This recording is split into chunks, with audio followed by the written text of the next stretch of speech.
Ini ăn sushi. Là thế.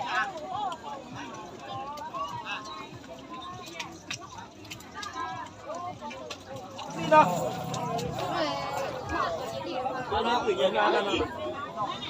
Ồ, thế à?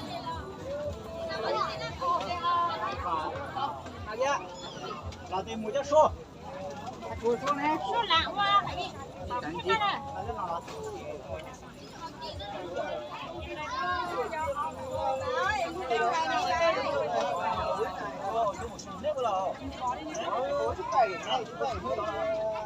Alo, mang đi bác ơi, bà ơi, anh khởi chưa? Đây, mày đi mà mẹ chào nè.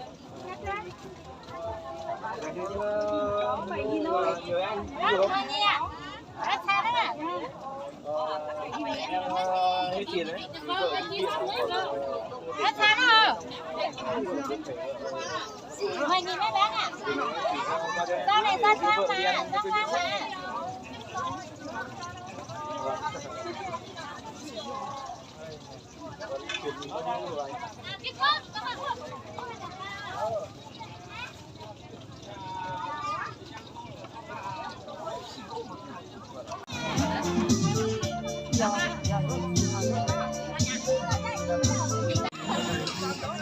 Đây à? Các bạn này.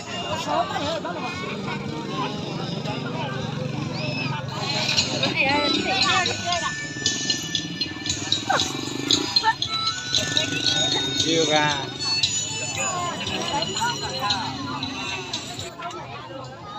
Hơn rồi.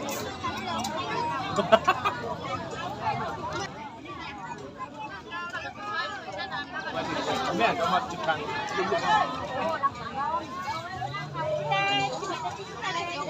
Là cái sushi.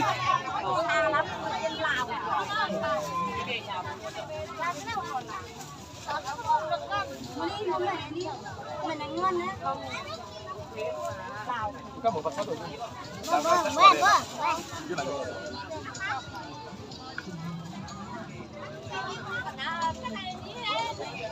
cho xin túi rồi nó mua rau cải nhưng mà chưa được cái túi. Ở đây.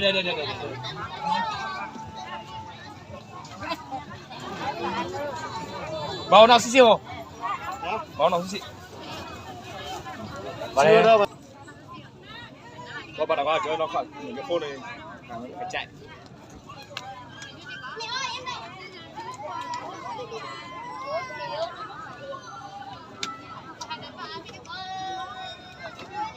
Anh nước đặt cái gì đấy?